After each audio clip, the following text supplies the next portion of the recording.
Bienvenidos del aula taller titulada Vivir para contarlo. Hoy la animadora sociocultural Beatriz Janet Navas explicará el tema, los personajes. Mucha atención. Hola, ¿cómo están?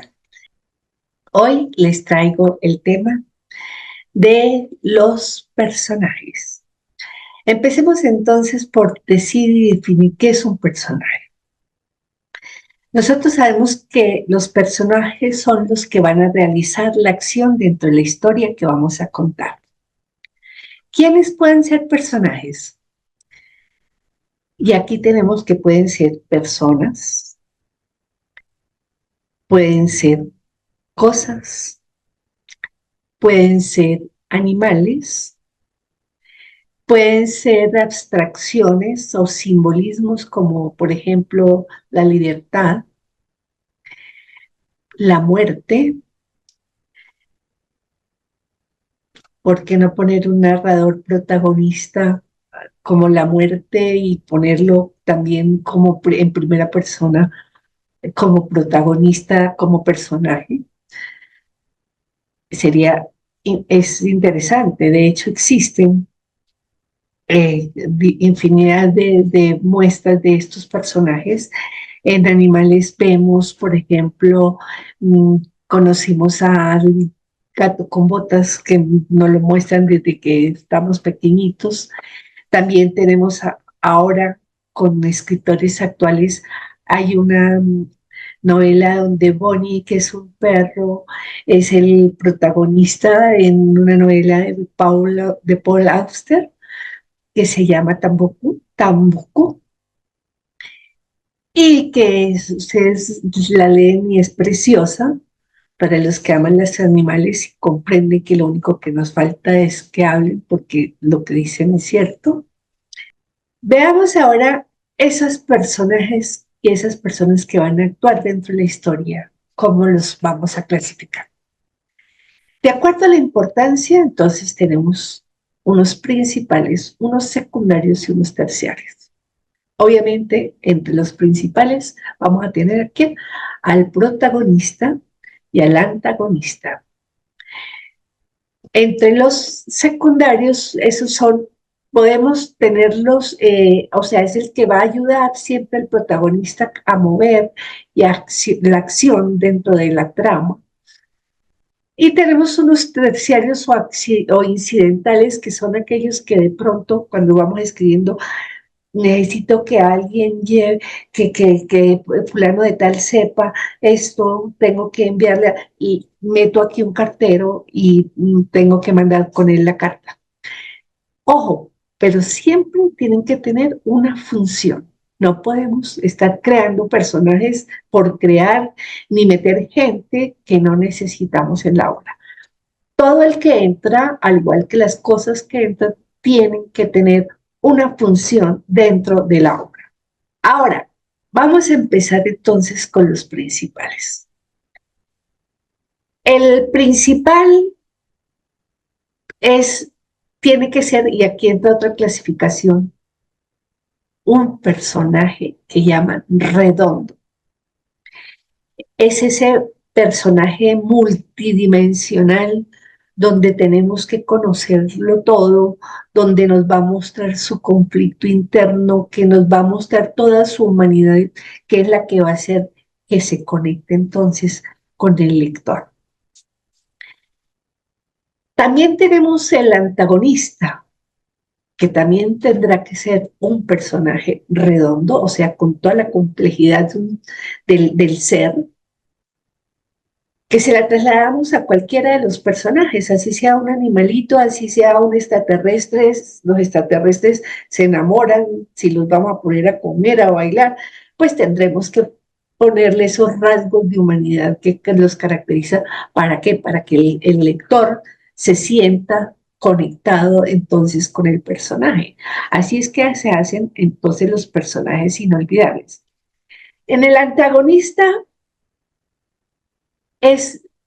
puede ser el mismo protagonista, antagonista, cuando tiene un conflicto interno que lo está desbaratando o que no lo deja actuar o que lo hace actuar de cierta forma y lo lleva y le genera un conflicto, porque es digamos que el antagonismo es esa fuerza que se opone a los deseos y a lo que quiere cumplir, a las metas que quiere el protagonista. Y siempre tiene que existir, así sea yo misma, mi peor enemiga, tengo que crear ese conflicto y mostrar ese antagonismo para que se sienta. Por lo tanto, si yo le meto una persona, por ejemplo, como era antes, con un estereotipo de héroe y un villano, que es el antagonista, ya no vamos a hacerlo como lo hacían antes, un estereotipo ahí simple y plano, sino que le vamos a poner toda esa, esa complejidad de los seres humanos. Entonces, también si vamos a crear un antagonista dentro de la historia, tendrá que ser con las mismas características y con la misma complejidad del protagonista para que la historia nos salga regia. Cuando tenemos los secundarios, pues ya no es tan importante. Sería genial que lográramos también transmitir cierta humanidad y tendrá ciertas características, pero no en toda la forma y la complejidad que tiene el protagonista y el antagonista. Y como les digo, los incidentales pues no necesitamos, ahí sí es de los que llamamos simplemente planos. No necesita mayor descripción ni nada, simplemente entra y sale sin ninguna función y por eso, además de plano, diremos que es un personaje estático, que el contrario es el dinámico, que siempre van a ser los personajes principales y hasta el secundario, que pueden catalogarse dependiendo pues cómo vamos realizando entonces nuestra acción. Existen otras clasificaciones y que nos hablan entonces de personajes estereotipos.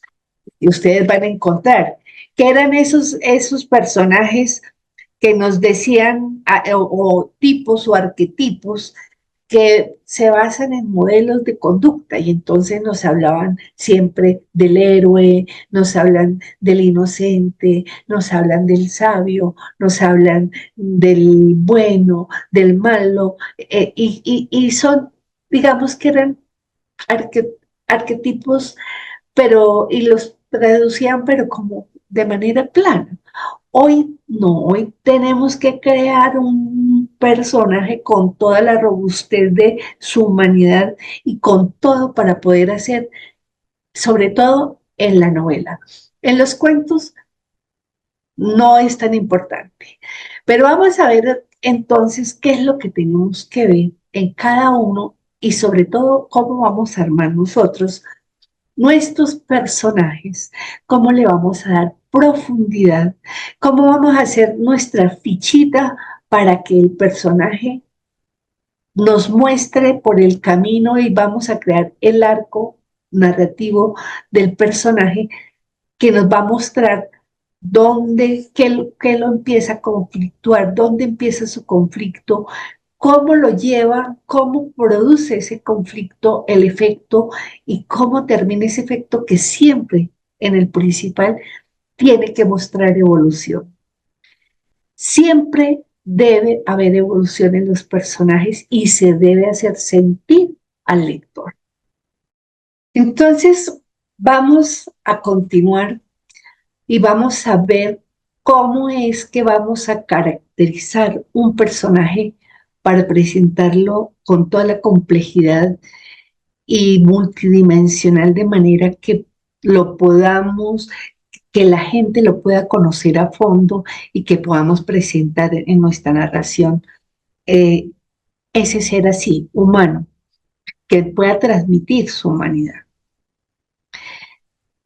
Vamos a hacer una ficha técnica y en ella lo primero que tenemos que hacer es cómo vamos a presentar o cómo lo vamos a caracterizar físicamente.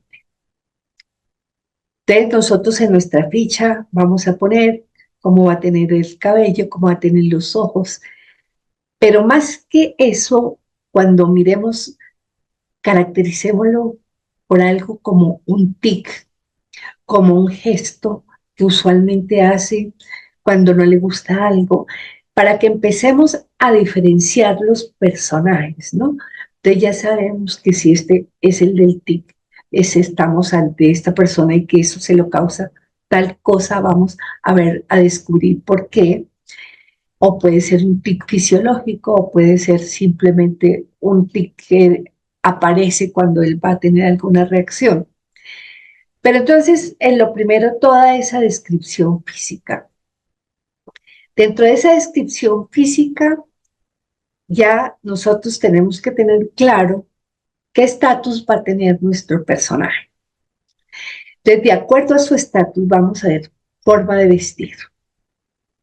Esa forma de vestir también va a ser de acuerdo a su personalidad. Entonces, si es una persona cuadriculada, va a vestir de cierta forma. Entonces, de una vez definimos cómo se viste, si es una persona alocada, una apasionada, que es una persona feliz todo el tiempo y de ideas jóvenes, se va a vestir de cierta forma. Entonces, todo eso lo vamos anotando dentro de las características físicas. Dejamos estos aspectos de una vez listos en nuestra ficha para que sepamos cómo es que vamos a encauzar nuestro personaje. Además, tenemos de la descripción física, que como le digo, es bueno que se inventen gestos y tics para que haya como una comunicación no verbal que identifique al personaje. También tenemos que ver esta persona cómo habla. Y tenemos que ver, de acuerdo a la clase y del estatus, darle el habla. ¿Por qué? ¿Qué es lo que pasa? Generalmente ponemos a hablar a las personas como hablamos nosotros, ¿no? Y no salimos de las mismas y hablamos de forma coloquial, entonces todos los personajes van a hablar en forma coloquial. No. Para irle dando su propia voz, tenemos que distinguir su habla. Saber que si estamos hablando de una persona, un burócrata o alguien muy formal, tendrá que hablar de cierta forma, muy diferente a, por ejemplo, como hablan los jóvenes. Ustedes ven que ahora nos dicen, estoy whatsappeando, hoy, marica, porque no lo saludan a uno bien, sino, hola, marica, ¿cómo estás? ¿No? Entonces, no, o lo dice, ay, abuela, tú ya estás bomber, es algo así, como que ya está, no tienen idea, estás suelta, pues. Entonces, tendremos que, por eso les decía, observen y miren a todo el mundo cómo reaccionan y cómo cada persona es diferente y cómo cada ser humano, según la etapa de su vida, va a actuar de una manera diferente. Entonces, dependiendo la edad en la que tengamos todo, tendrá un habla diferente. Ahora, para cuando nosotros vamos a decidir cómo hablar, si lo va a hablar de forma sencilla, si lo va a hablar natural, si lo va a hablar coloquial, si lo va a hablar formal, también tenemos que fijarnos en algo que es muy importante. El habla en la época en que estamos contando la historia. No podemos hablar como los jóvenes de hoy si los cuentos que estamos echando o lo que estamos narrando pertenece, por ejemplo, a nuestra juventud, donde cuando había un celular no había nada, donde teníamos otras visiones y donde hacíamos otras cosas muy distintas y donde se hablaba muy diferente. Entonces, tenemos que ubicarnos en la época, es importante. Si ustedes leen, por ejemplo, Don Quijote, pues hablan como se hablaba el español en esa época. Hoy hablan de manera diferente. Entonces, si lo escribieran hoy, ya no utilizarían ese lenguaje. Ahora, tenemos que ver también, como les digo, conocer el estatus, porque de acuerdo al estatus social que utilice, pues también será su manera de hablar. Entonces, todo eso lo vamos anotando, vamos viendo de qué región es, porque ustedes saben, si ustedes ven cómo eran los costeños, entonces el costeño se come algunas palabras, entonces nosotros podemos ir en el habla que le vamos a poner para diferenciarlo de una vez cómo habla, de qué, cómo, en qué forma, de qué regionalismos utiliza, y vamos caracterizando perfecto entonces a nuestro personaje. Ahora, tenemos que darle profundidad, o sea, la humanidad. ¿Cómo vamos a hacer eso? Que es lo más complicado. Entonces, cuando yo hablo de eso, tenemos que empezar por ver cómo se comporta, cómo es su temperamento. Es una persona que ya, como le llaman ahora, bipolares. Un rato está contenta y al rato está peleando y está furiosa.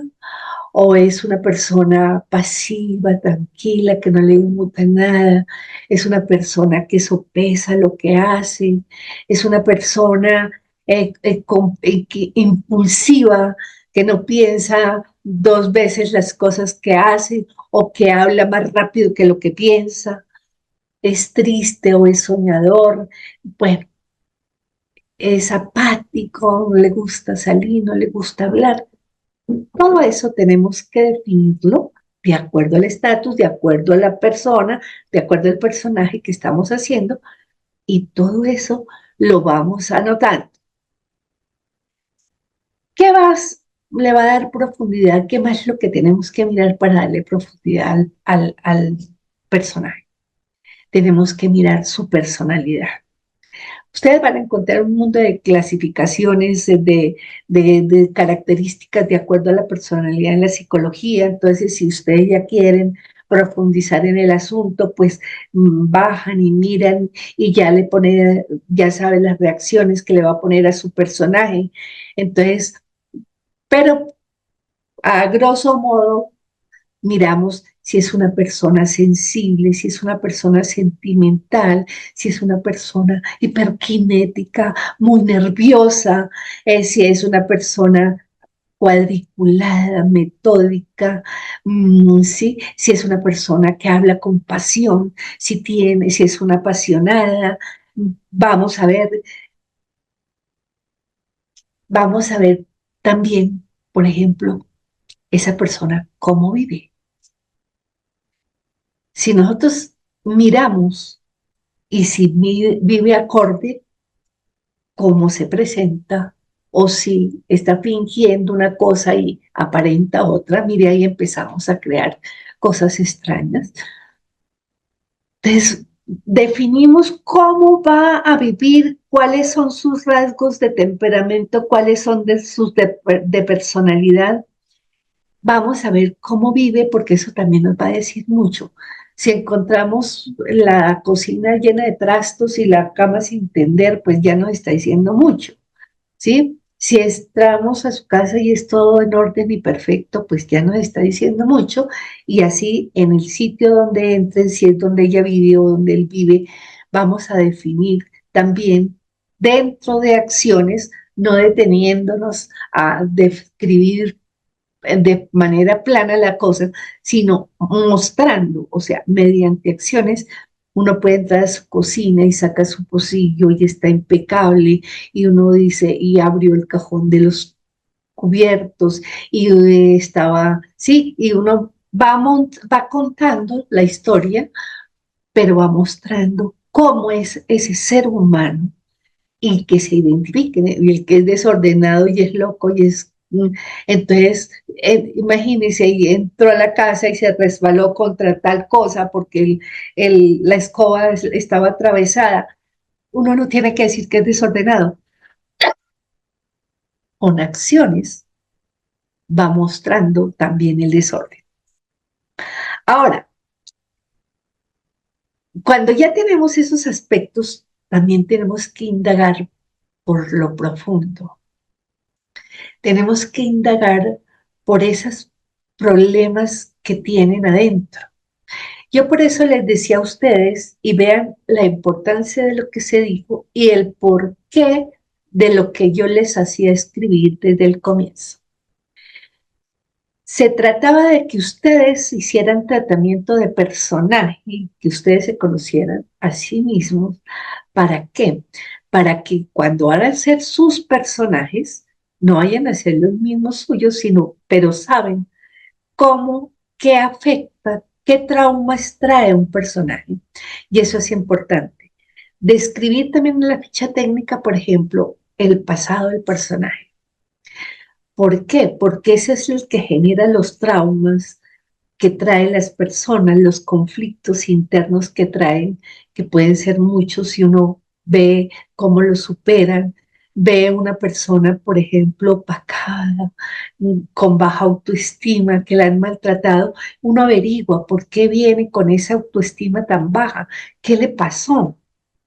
¿Por qué? Es importante, porque si quieres superar ese conflicto, pues tendremos entonces que saber cuál es para poder ayudarle a superarla y mirar cómo lo hacemos con verosimilitud, o sea, que parezca real, que no sea nada complicado ni nada que nos vaya que aparecer de pronto y sin saber ni por qué. No, todo tiene que irse mostrando pausadamente y así también la personalidad, ir dando daticos de vez en cuando para que vayan entendiendo por qué esta persona es de tal o cual manera.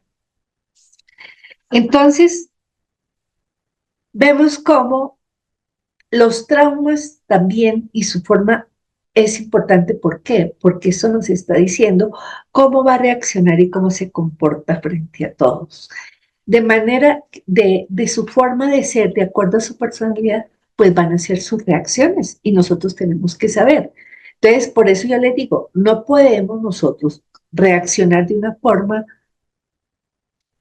por ejemplo, si nosotros, una persona apática, que no se le da nada por nada, pues seguramente que ni reacciona frente a un hecho que a los demás les impresiona.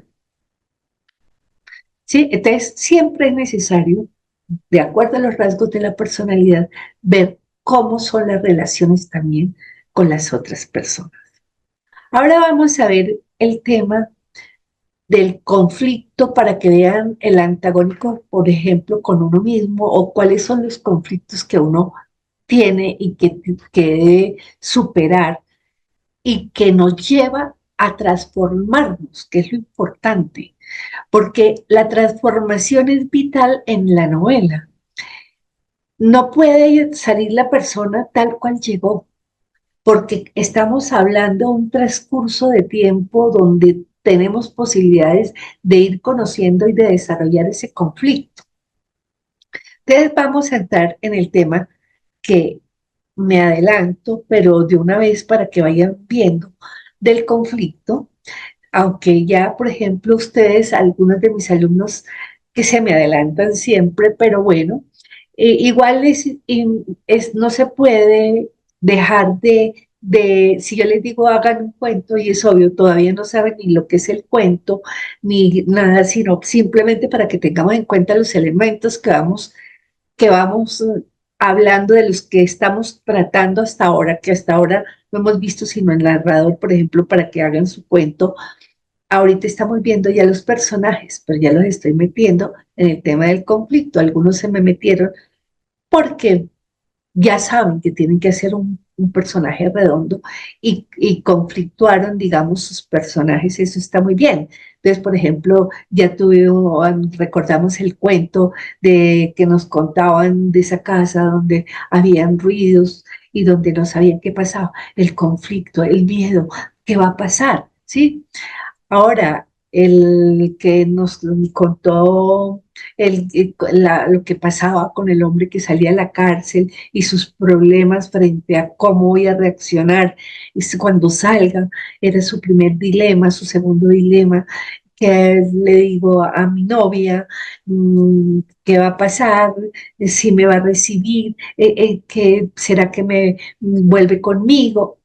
Todo eso son conflictos y dilemas que tenemos que resolver dentro de un escrito y que nos van a conducir a reacciones que después miraremos, pues, cómo se hacen los finales o cómo se termina el cuento, el desenlace, pero que nos van a ayudar en todo ese arco narrativo a definir en qué momento este personaje comienza a ser explícito sus conflictos para crear entonces, digamos, ir creando esa tensión necesaria para que nos lleve al clímax.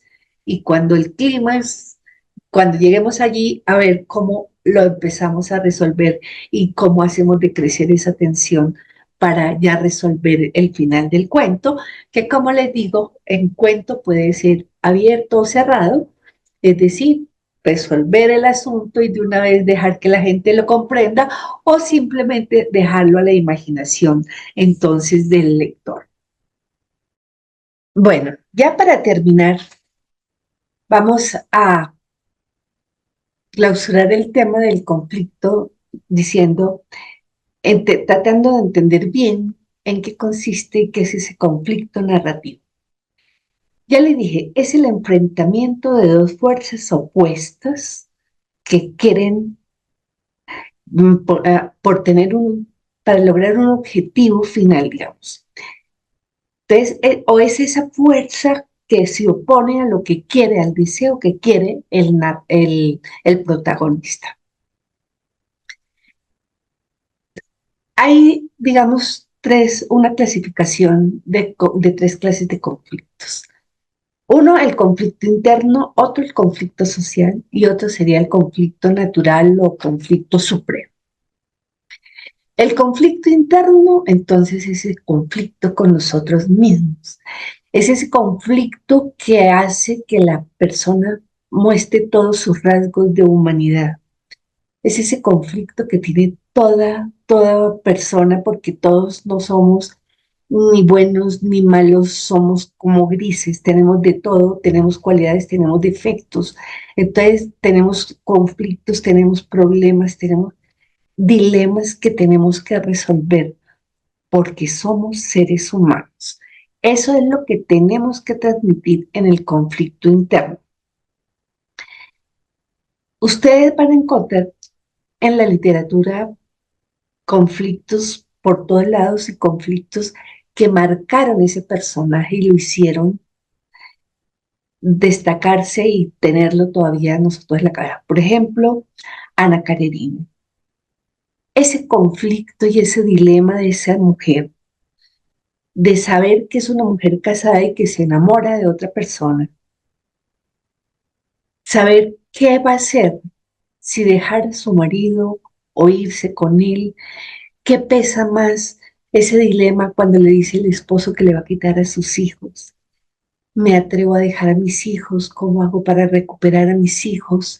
Ese dilema final donde lo pierde todo, donde ella se siente vacía y donde ya y el dilema para tomar la decisión, ¿qué voy a hacer con mi vida hasta que resuelve definitivamente suicidarse? Ese es un personaje inolvidable. Pero ¿qué es lo que tenía? ¿Qué es lo que tiene Ana Karenina? Humanidad. Nos mostró un ser que sufre en todas las dimensiones, ¿sí? Y nos lo transmitió como lectores y por eso es inolvidable el personaje. Lo vemos también, por ejemplo, en el dilema de Madame Bovary, que se casa con ese médico que al fin y al cabo es solo médico, solo vive para su medicina y se le olvida que tiene esposa. Y pide una vida, ella triste, ella que soñaba con tantas cosas, que quería ser citadina y se me involucra en un pueblo donde no tiene nada. Entonces, esos dilemas que tiene esa mujer que quiere ser diferente, que quiere vivir como no, sin tener las posibilidades de vivir como ella quiere, todos esos dilemas de la infidelidad y para ver cómo se viste y para buscar de sus amantes, todos esos dilemas son humanidad. Y eso es lo que hace a sus personajes inolvidables. Entonces, ese sería, digamos, que el conflicto interno, cuando hay esa lucha interior con nosotros mismos, donde nosotros mismos somos los antagonistas y no necesitamos ahí tener un antagonista. Ustedes ven, por ejemplo, hoy la literatura actual se centra más en este tipo de conflicto y cuenta unos relatos donde la tensión dramática está dada por el mismo sujeto cuando está contando su historia. Nos está contando su vida, pero le mete esa conflictualidad en su vida, que es lo que hace que nos muestre a unos seres humanos increíbles. Por ejemplo, ustedes ven en Alice Munro, ella son relatos de vida que solo muestran la humanidad de sus personajes.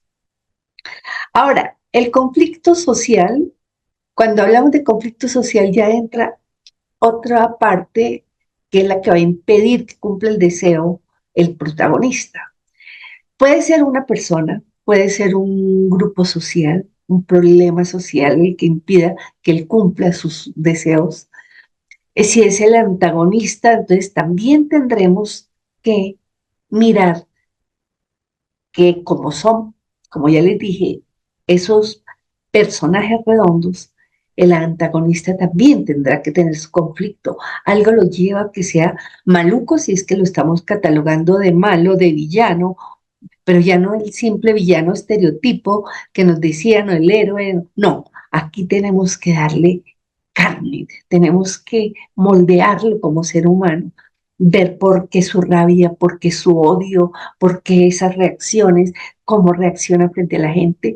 Y entonces miren ustedes la belleza que vamos a hacer si le vamos a dar una humanidad distinta al protagonista y otro al antagonista, y eso se siente, ¿sí?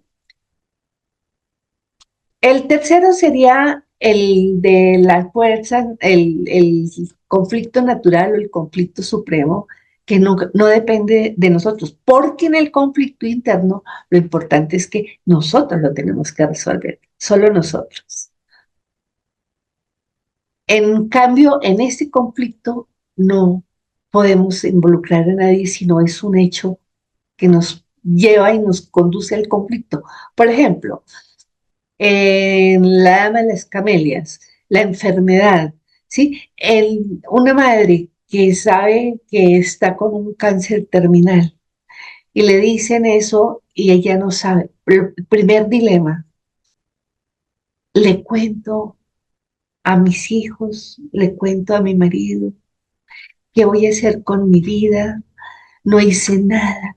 Y empieza ese dilema, ¿puedo hacer todavía algo? O me dejo morir, o me hago el tratamiento. Son todos esos dilemas humanos tan lindos que hay que saber manejar entonces en la literatura. Entonces, fíjense que hasta ahí quedamos, ya vimos protagonistas importantes y los antagonistas, y hay que saberlos hacer para que sean inolvidables, porque tenemos infinidad de prototipos, digamos, de personajes que no se olvidan y que quedan en la mente de la gente porque se supieron hacer muy bien. Por ejemplo, un Frankenstein con todas sus características diferentes. Ya vimos a Ana Karenina, ya vimos, por ejemplo, en Romeo y Julieta, ese Romeo Montesco con los Capuleto, ese conflicto social que surge ahí en esa, en esta historia con los personajes. Hay muchas cosas que podemos leer para aprender, porque como les dije, hasta aquí yo les enseño, pero ustedes tienen que leer y con ojo ya de lo que saben de escritores, empezar a mirar cómo se desarrolla el conflicto en todas estas narraciones hermosas que tenemos, cómo se desarrollaba en la historia o en la novela clásica, cómo la desarrollamos en la novela actual, para que vayan aprendiendo y viendo. Igual lo pueden hacer al estilo clásico, igual lo pueden hacer al estilo actual, pero el todo es que ustedes suelten la mano y la imaginación y que con ojos de escritor entiendan y miren cómo muestran el conflicto o para que aprendan por medio de acciones a ver el conflicto y no por la simple narración. Quedaría pendiente lo del nombre de los personajes, que son también muy importantes porque como que les define y les va a dar su carácter. Sin embargo, nosotros vemos también que podemos escribir sin dar nombres, no necesariamente tenemos que tener el nombre. Yo por ahí tengo un cuento, muestra a ver ya que tengo por aquí a la mano algo. Por ejemplo, les voy a leer uno con relación al nombre de un cuento mío que se llama Terror en el Parque. En la esquina del parque se encuentran las peras malogradas. Así llaman a tres chicas de fácil virtud que se han convertido en el terror del barrio. Usan faldas cortas, piercing en la lengua y en la nariz y mechones color violeta, rojo, azul, cobalto. No tienen más de 18 años. Durante todo el tratamiento del cuento yo hablo de la del mechón cobalto, la del mechón rojo, sí, pero nunca les pongo nombres. Igual el personaje es el de cabeza de policía o sí, y no le pongo nombres, solo al que cuando termine el cuento, donde termina, solo hay un nombre en el cuento. Hay otros que dicen simplemente A, B, C, eso va de acuerdo a la estructura que ustedes le quieran dar y de la complejidad que le quieran dar a la historia.